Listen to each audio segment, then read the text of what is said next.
you signed for the impeachment of Vice President Sara Duterte in Congress. You did not? I did not sign, Okay. Miss Karen, kasi Dito po sa ginawa niya at sinabi niya mga Lodi, no, napabilib niyo po ako, Senator Erwin Tulfo. Nagbago po ang pananaw ko po sa inyo. Kaya ako rin po nasabi na marami pong tuwa siguro ang kilay dito po kay Senator Erwin Tulfo after niya pong manalo bilang senador ng ating bansa dahil nga po yung ine-expect po ng mga tansong talangka hindi po mangyayari. Napag-itan ka ba? Eto dito po natin nalaman na totoo nga po ba yung pinag-iipit po yung mga budgets kapag hindi po pumirma about po dito sa impeachment. pero may mga nagsusumbong din na inipit yung budget ko eh.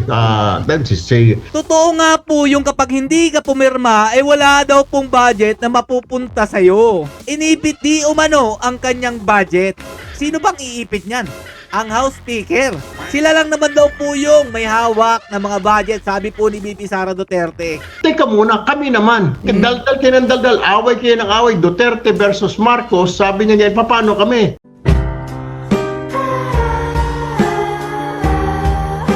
Yo, what's up mga Lods? It's Mega Peps TV. Welcome back po sa ating channel. Siguro maraming tumaas ang kilay dito po kay Senator Erwin Tulfo dahil nga po ang dating dito mga Lodi, tinalikuran niya na po si PBBM at ito nga po si Martin Romualdez.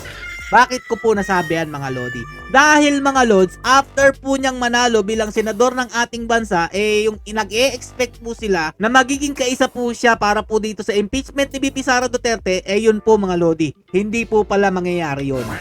Eto i-explain ko po sa inyong mabuti. At dito mga Lodi, napatunayan po natin na ito po si Senator Erwin Tulfo, ginagamit niya po ang kanyang utak para po sa kapakanan ng ating mga kababayang Pilipino. Dito po, napabilib po ko ni Senator Erwin Tulfo dahil mas inuna niya pong isipin ang magiging kahihinatnan kapag tinuloy po itong impeachment na ito mga Lodi. So eto po, pakinggan yung mabuti ang interview po ni Ma'am Karen Davila dito po kay Senator Erwin Tulfo about po dito sa impeachment kay VP Sara Duterte. Okay. Number 2, you signed for the impeachment of Vice President Sara Duterte in Congress. You did not? I did not sign, Okay. Miss Karen, kasi signing the impeachment of Vice President Sara Duterte, ika nga, you're already sending signals na you're in favor of her impeaching. Kaya ako po nasabi mga idol na si Senator Erwin Tulfo, ginamit po niya ito para po sa kapakanan ng ating mga kababayang Pilipino. Hindi po dahil kaalyansa po siya, hindi po dahil sa panig po ng Marcos Romualdez administration. Tulipat po natin. Paano ka pa magiging ika nga fair na judge if you already signed in Congress? That's how I explained to the Speaker and to Malacanang, Sir, if I sign this impeachment, wala na. Ano pang purpose mo na sasabihin mo na neutral judge ka or fair ka na judge kung nag-sign ka na dito for her impeachment? Parang sinasabi mo na guilty yan, so dapat i-impeach. Dito po sa ginawa niya at sinabi niya mga Lodi, no, napabilib niyo po ako, Senator Erwin Tulfo. Nagbago po ang pananaw ko po sa inyo.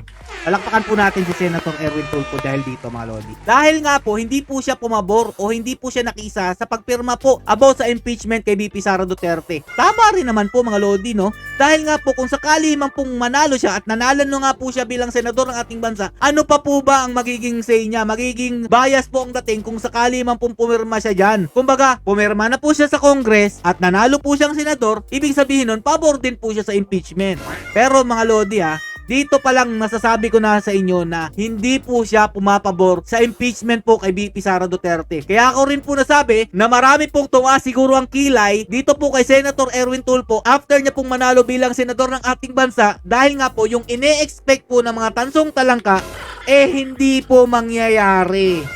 Dabi pa po nung nag-comment sa aking bidyong ginawa, sure na daw po, napapa-impeach na daw po si VP Sara Duterte. Pero hindi niya po alam yung ibig sabihin ng 2/3 of the vote para po mangyari yung inaasam-asam nilang impeachment. Eto pa nga lang mga Lodi, si Senator Erwin Tulfo na mismo ang nagpatunay na malabo po mangyari na mabuo po nila yung 2/3 votes para po ma-impeach si VP Sara Duterte o talakayin po yung impeachment na yan. Paano na lang yung iba? Nakita nila yung kinahinatnan nung midterm election na pro Duterte po talaga ang nagwagi dito. So ito, tuloy pa natin mga Lodi. So it means that during that time when the impeachment was being rushed, Erwin Tulfo, you knew that, okay, I might run for the Senate. I have plans to run. I won't sign this. But did you suffer in any way in terms of congressional budgeting, funding? No. nasasaktan ka ba? Eto dito po natin nalaman na totoo nga po ba yung pinag-iipit po yung mga budgets kapag hindi po pumirma about po dito sa impeachment.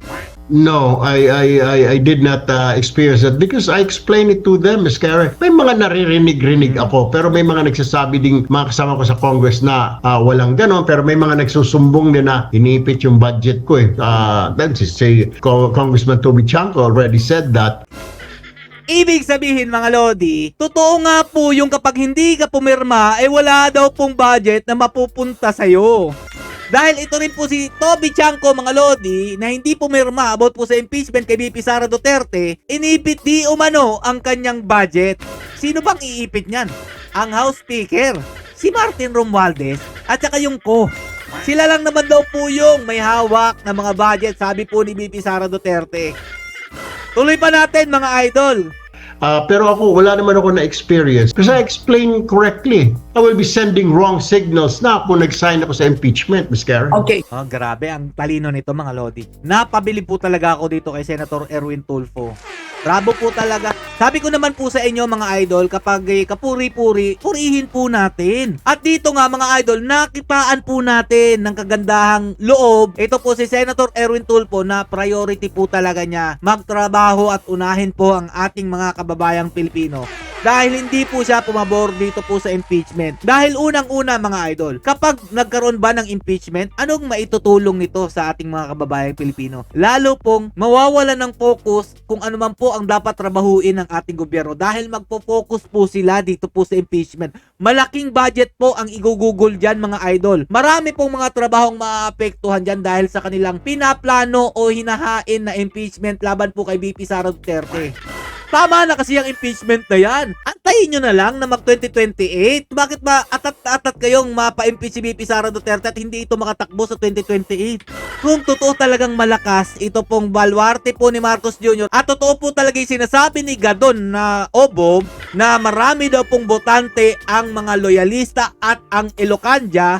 Bakit po atat na atat kayong ipa-impeach si VP Sara Duterte na ayaw naman ito ng taong bayan?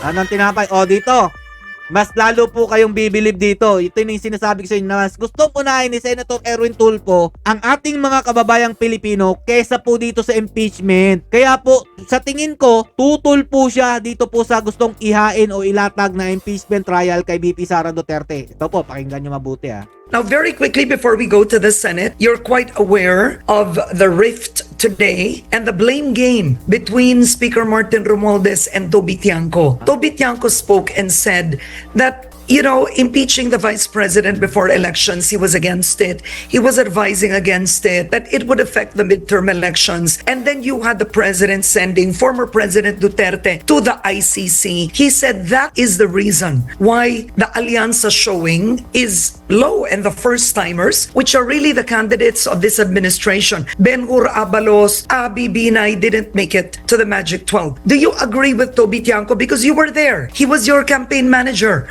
Alam nyo mga Lodi shoutout din po kay Toby Tiangco na campaign manager po ng Alyansa. Dahil kung sinunod lang po nila ito si Toby Tiangco mga idol, malamang sa malamang, baka hindi po naglaglagan yung ibang alyansa po ni Bongbong Marcos Jr. Tama naman po talaga dahil naging apektado po ang kanilang kampanya nung pinahuli po nila ng illegal si Tatay Duterte at eto nga pong nilatag nilang impeachment. Dahil kitang-kita naman po kung ano naging resulta mga idol.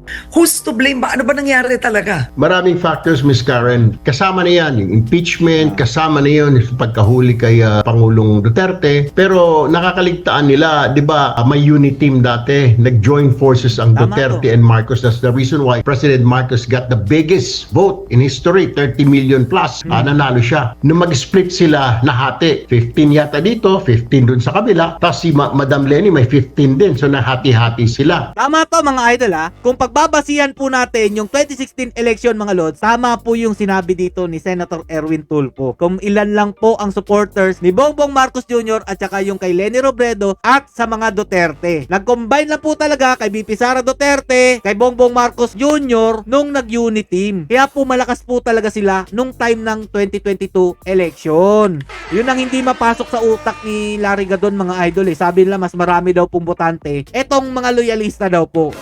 So isa sa mga factors yun, doon pa lang Miss Karen, nakita ko na mahihirapan ng alyansa na vote straight, na sabihin 12, tapos umalis pa si Madam Amy, tapos si Camille Villar, naging common candidate din ng alyansa. At saka Duterte, alyansa, oo. ika nga. So, maraming factors. Tapos, ito papasok pa. Ano ba nagagawa ng gobyerno ngayon? Kagaya ng inflation. So, hindi lang, it's not only the impeachment. Kasama yon. And then, yung pagkahuli kay Pangulo. Pero yung mga problems na kanyang hindi nakikita, doon pumasok yung Gen Zs and Millennials, Miss Karen, na, tama. teka muna, kami naman. Daldal kayo ng daldal. Away kayo ng away. Duterte versus Marcos. Sabi niya ngayon, paano kami? Yung mga bagong graduate kami, wala kami mapasukan na trabaho. What do we have to do? Hindi magkasya yung sweldo namin. Yung mga ordinary, yung mga sa middle class, Miss Karen, na from 1 to 15, hindi na aabot sa 30 yung kanilang sweldo. These are the problems na hindi kaagad nakita ng gobyerno na kailangan now na ayusin. Kaya the government decided, President Marcos decided, hoy, mag-courtesy resignation kayo. Kung wala kayong silbi, wala kayong nagawa, sibak kayo. O, di ba mga Lodi? Kaya ako po nasabi na napakatalino po nito ni Sir Erwin Tulfo. Nakita niya po ang tunay na problema ng ating bansa. At yun po ang pinagdiinan niya sa panahon po ng kampanya na dapat unahin po itong mga kababayang naghihirap. At yung iba naman na nalaglag mga Lodi, kanya-kanya po silang siraan. Ito po si Binay. Napansin nyo, panay pa rin po siya banat sa mga Duterte. Na alam naman natin malalaglag na po siya. Pero pinagtuloy-tuloy niya po kaya po ayun, hindi po siya nakapasok. Si Manny Pacquiao, alam naman po natin mga Lodi na hindi po talaga yan makakapasok. Sino ba namang bubotong loyalista dito na gusto siyang gawing senador pero ang unang target niya dito ipakulong si Imelda Marcos. So yan, kaya po nasabi natin na ito po si Erwin Tulfo ginagamit po niya ang utak niya kaya po siya pumasok bilang senador. Kaya bravo po talaga. At dagdag ko lang mga Lodi about po dun sa Uniteam dati. Kung papansinin lang po natin kung hindi kayo naniniwala na yung Uniteam talaga kaya po lumakas ang boto ni Bongbong Marcos Jr. dahil po sa mga Duterte at sa Marcos loyalist po yon. Pagbasihan na lang po natin kung ano po yung nakuhang boto po ni Senator Robin Padilla nung Uniteam. Dahil siya po ay isa rin po sa guest candidate po ng Uniteam. Ano po ang nakuha niyang boto kaya po naging number 1 po siya. Kung yun po nakuha niya mga Lodi at naging 32 million po si BP Sara Duterte, 31 million po si Bongbong Marcos Jr. dahil sa sanib puwersa po yun. Pero ngayon mga Lodi, nakita po natin kung gaano kalaki ang diferensya. Pagbasihan po natin nakuhang boto po ni Senator Bongo, ni Senator Bato de la Rosa, ni Rodante Marcoleta. Yan pong tatlo na yan mga Lodi. Nakikita nyo po ba yung diferensya po ng boto ng mga PDP laban sa nakuhang boto po ng kandidato po ng alyansa? Kaya kung tutusin mga Lodi, kung totoong naging number 2 po ito si Bam Aquino, tatalunin po talaga ni Leni Robredo ito po si Bongbong Marcos Jr. kung nagkataon po na hindi po sila nag-Uniteam. Bakit mga Lodi? Tingnan nyo na lang po yung boto po ng mga kakamping. Delikado po talaga si Bongbong Marcos Jr. kung hindi po siya naipagsanib puwersa nung time na yon.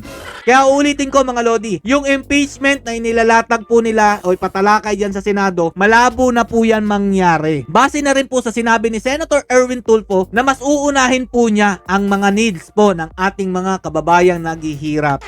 Sana naman po totoo po yung sinabi nyo, Senator Erwin Tulfo. Focus na po kayo sa trabaho. Hayaan nyo na lang po yung mga taong nanggugulo po sa gobyerno. Hindi naman po talaga ako tutol sa gobyernong ito kung nakikita lang po natin yung progreso. Ang nangyayari lang po kasi mga Lodi, 3 taon na po si Bongbong Marcos Jr. pero wala po akong nakitang magandang pag-usad. Bagkos, marami pong nagsibalik ang mga adik. Ginawa po nilang legal ang sugal sa ating bansa at mas gusto po nilang mamigay na lang ng ayuda sa ating mga kababayang Pilipino nang wala pong balik na income ang ating gobyerno. Yan po ang tinututulan ko mga idol. Kaya kung sakali man totoo pong reshuffling lang po itong ginawa ni Bongbong Marcos at yan pa rin po yung mga gabinete na magpapatakbo ng ating bansa, malabo na po mangyari na umusad po itong bansang ito kapag itong administrasyon ni Bongbong Marcos Jr. hindi po nagbago. Hanggang dito na lang po muna mga idol. Stay safe and God bless you all. Duterte pa rin.